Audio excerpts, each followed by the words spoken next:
নমস্কার আমার প্রিয় দর্শক বন্ধুরা, পাপিয়াস কিচেনে আপনাদের সকলকে স্বাগত জানাই। আজকে নিয়ে হাজির হয়েছি আপনাদের সামনে খুব সুস্বাদু এবং খুব বানাতেও খুব ইজি, যা কিনা এঁচোড় চিংড়ি। এঁচোড় চিংড়ি অনুষ্ঠান বাড়িতে আমরা প্রায় খেয়েই থাকি, আমাদের খুব প্রিয় একটা রেসিপি। তবে চলুন আমি কি করে বানিয়েছি আপনাদের সাথে শেয়ার করি। আমি বাজার থেকে কেটে নিয়ে এসেছি এঁচোড় 500 গ্রামের মতন। আমি এটাকে ধুয়ে পরিষ্কার করে রেখে দিয়েছি। এখন আমি এটাকে একটু সেদ্ধ করে নেব। তার জন্য কড়াইতে জল দিয়ে একটু নুন আর হলুদ দিয়ে এর মধ্যে এই এঁচোড়গুলো আমি দিয়ে দেবো। দিয়ে এটাকে সেদ্ধ করব, কিন্তু পুরো সেদ্ধ আমি এটা করব না, এটা 80%-এর মতন সেদ্ধ করব। সেদ্ধ করে এটাকে রেখে দেবো, জল ঝরিয়ে রাখবো। তার আগে দেখে নিই কীরকম সেদ্ধ হলো কি না। একটু দেখে নিলাম সেদ্ধ হচ্ছে কি না। এখন পুরো সেদ্ধ হবে না, 80%-এর মতন এটা আমরা সেদ্ধ করব। দেখুন, হ্যাঁ, এখন এটা আমি জল থেকে উঠিয়ে নেব।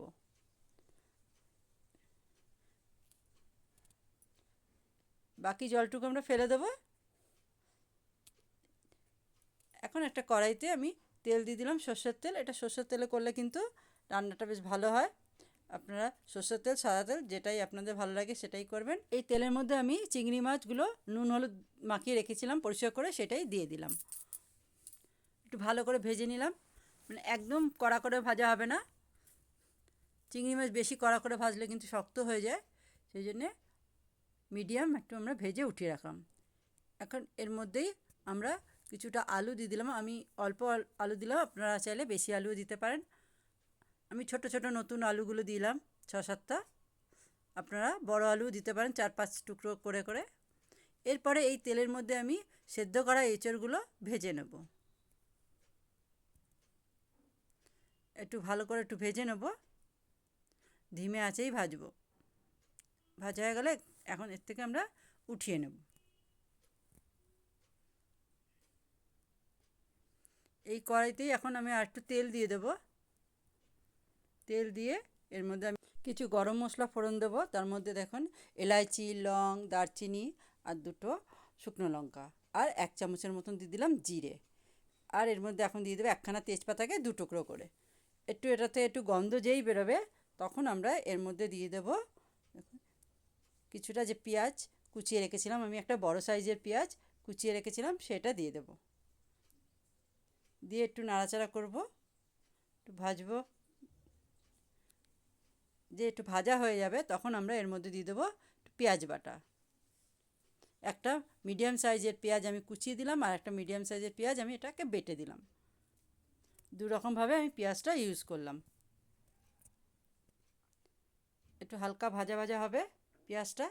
তারপরে কিন্তু আমরা এর মধ্যে দিয়ে দেবো আদা রসুন বাটা। 1 চামচ দিয়ে দিলাম আদা রসুন বাটা। এটা দিয়েও একটুখানি আমরা একটু নাড়াচাড়া করে নেব।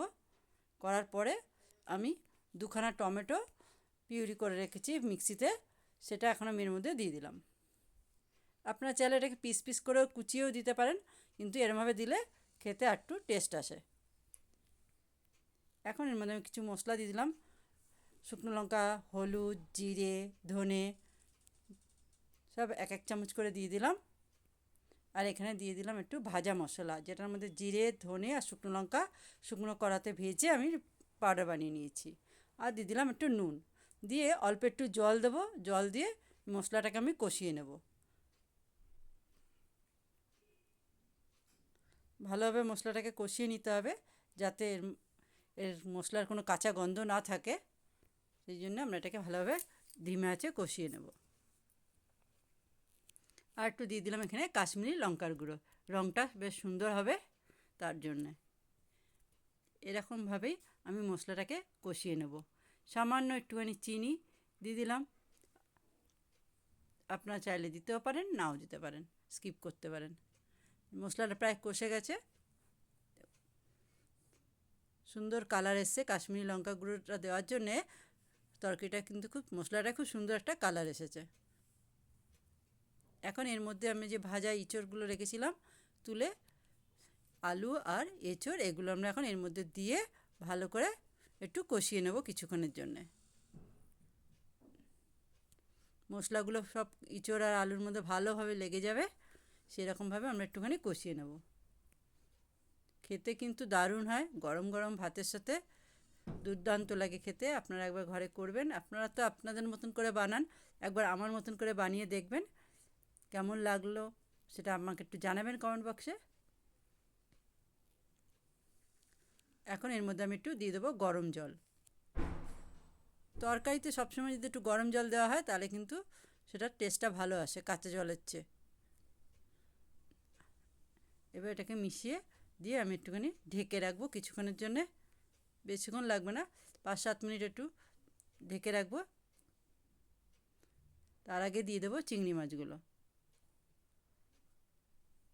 চিংড়ি মাছগুলো দিয়েও ভালো করে নাড়াচাড়া করে নিলাম।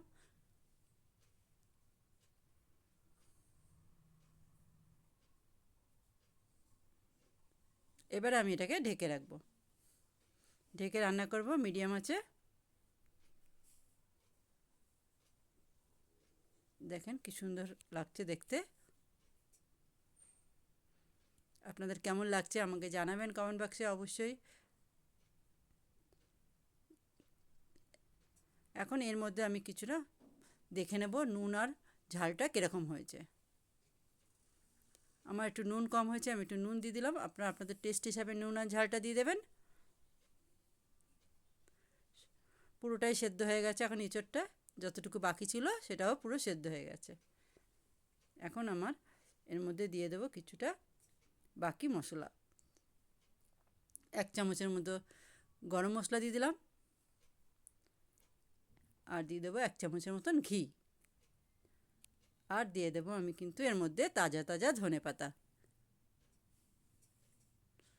এবারে এটাকে একটু মিলিয়ে টিলিয়ে ভালোভাবে একটুখানি একটু ভালো করে মিশিয়ে নেব। ঘিটা, গরম মশলা, ধনেপাতা মিশিয়ে আমি এটাকে এখন ঢেকে রেখে দেবো স্ট্যান্ডিং টাইমে 5 মিনিটের মতন।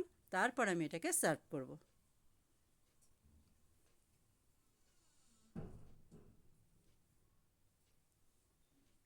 দেখুন 5 মিনিট হয়ে গেছে। কত সুন্দর লাগছে দেখতে, লোভনীয়। তাহলে বন্ধুরা কেমন লাগলো আপনাদের?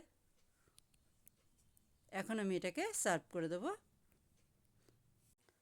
গরম গরম ভাতের সাথে কিন্তু খেতে কিন্তু দুর্দান্ত লাগে। তাহলে বন্ধুরা কেমন লাগলো আমাকে জানিও। যদি ভালো লেগে থাকে অবশ্যই একটা লাইক, কমেন্ট আর বন্ধুদের সাথে শেয়ার করতে ভুলবে না। তাহলে পরের ভিডিওতে আবার নিয়ে আসবো নতুন। আর বন্ধুরা আমার চ্যানেল যদি প্রথমবার এসে থাকেন তাহলে আমার চ্যানেলকে অবশ্যই একটা সাবস্ক্রাইব করে নোটিফিকেশান বেলকে বাজিয়ে দেবেন। আর তাহলে আমি যা ভিডিও আপলোড করব সঙ্গে সঙ্গে আপনাদের কাছে নোটিফিকেশান পৌঁছে যাবে। তাহলে আজকের মতন বাই বাই।